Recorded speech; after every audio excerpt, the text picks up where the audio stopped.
এবার সরকার বেশ কিছু পদক্ষেপ করেছে অন্নপূর্ণা যোজনা দেওয়ার ক্ষেত্রে। শুক্রবার থেকে ফর্ম ফিল আপ শুরু হচ্ছে। 90 দিন ধরে চলবে অন্নপূর্ণা যোজনার নাম নথিভুক্তির প্রক্রিয়া। 2রা জুনের মধ্যে ফর্ম ফিল আপ করলে জুন থেকে মহিলাদের মাসে 3000 টাকা করে অ্যাকাউন্টে ঢুকে যাবে। লক্ষ্মীর ভান্ডার প্রাপকদেরও অন্নপূর্ণা যোজনার সুবিধা পেতে ফর্ম পূরণ করতে হবে, অর্থাৎ সবাইকে ফর্ম ফিল আপ করতে হবে। 2রা জুনের মধ্যে অন্নপূর্ণার ফর্ম ফিল আপ করতে যদি না পারেন তাহলে লক্ষ্মীর ভান্ডারে 1500 টাকার ভাতা চালু থাকবে, কিন্তু সেটা 90 দিন পর্যন্ত চালু থাকবে। 90 দিনের মধ্যে নাম নথিভুক্ত করলে অন্নপূর্ণা যোজনা 3000 টাকা করে পেতে শুরু করবেন। কার্যক্ষেত্রে 1 তারিখ থেকেই বেনিফিটেড হবে তারা জুন মাসের, কিন্তু যেহেতু এনরোলমেন্ট করতে হবে সেই জন্য আমরা আরো 2 দিন হাতে নিয়ে 3 তারিখে আমরা আপনাদের জানিয়ে দেব। কালকে ছুটি আছে, শুক্র থেকে মঙ্গলবারের মধ্যে যতটা এনরোলমেন্ট হবে, তো এটা প্রসেসটা ডেলি চলবে। যেমন যেমন এনরোলমেন্ট হয়ে যাবে, ভেরিফিকেশন হয়ে যাবে, তারা অটোমেটিক কোর্সে লক্ষ্মীর ভান্ডার থেকে অন্নপূর্ণা যোজনায় চলে যাবেন এবং লক্ষ্মীর ভান্ডার তাদের অফ হয়ে যাবে। যতক্ষণ না এনরোলমেন্টের প্রক্রিয়া কমপ্লিট হচ্ছে ততক্ষণ লক্ষ্মীর ভান্ডারের যে সুবিধা তারা পাচ্ছেন সেই সুবিধা থেকে তারা বঞ্চিত হবেন না। 1 জুন থেকে 90 দিন এই প্রক্রিয়াটা চালাবো।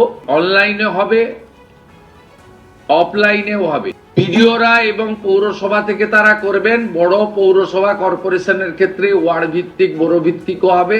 পঞ্চায়েতের সঙ্গে যুক্ত আধিকারিকরা, সুপারভাইজার বা অন্যরা বাড়ি বাড়ি গিয়েও একটা 30 দিনের ড্রাইভ দেবেন। শুধুমাত্র ভারতীয় মহিলারাই অন্নপূর্ণা যোজনার সুবিধা পাবে। তৃণমূল জামানায় লক্ষ্মীর ভান্ডার পাওয়া 30 লক্ষ ভুয়ো নাম প্রথমেই বাদ চলে গিয়েছে। প্রায় 30 লক্ষ নাম বাদ পড়েছে। বাংলার প্রায় 2 কোটি মহিলা এই মুহূর্তে অন্নপূর্ণা যোজনার সুবিধা পাবেন বলে মনে করছেন মুখ্যমন্ত্রী শুভেন্দু অধিকারী। সিএতে আবেদন যারা করেছেন তারাও অন্নপূর্ণা যোজনা 3000 টাকা ভাতা পাবেন। ফের স্পষ্ট করে দিয়েছেন মুখ্যমন্ত্রী। আর 3 মাস ধরে অফলাইন অনলাইনে অন্নপূর্ণা যোজনার ফর্ম ফিল আপ হবে। আগামী 1 মাস বাড়ি বাড়ি গিয়েও ফর্ম পূরণের প্রক্রিয়া চলবে। আয়কর দাতারা অন্নপূর্ণা যোজনার টাকা পাবেন না জানিয়ে দিয়েছেন মুখ্যমন্ত্রী। হ্যাঁ, আমাদের 3000 টাকা করে তো প্রয়োজন, একটু দরকার আছে, স্বামীদের একটু হেল্প হবে। আমরা তো কিছু কাজযোগ কিছু করতে করি না, এমনি বসে থাকি। ছেলে মেয়েদের পড়াশোনার টিউশনির জন্য একটু দিতে পারবো, সেটা একটু সুবিধা। 3000 টাকা করে দিলে 50 টাকা পেতাম। 50 টাকা তো আমাদের কিছু হতো না।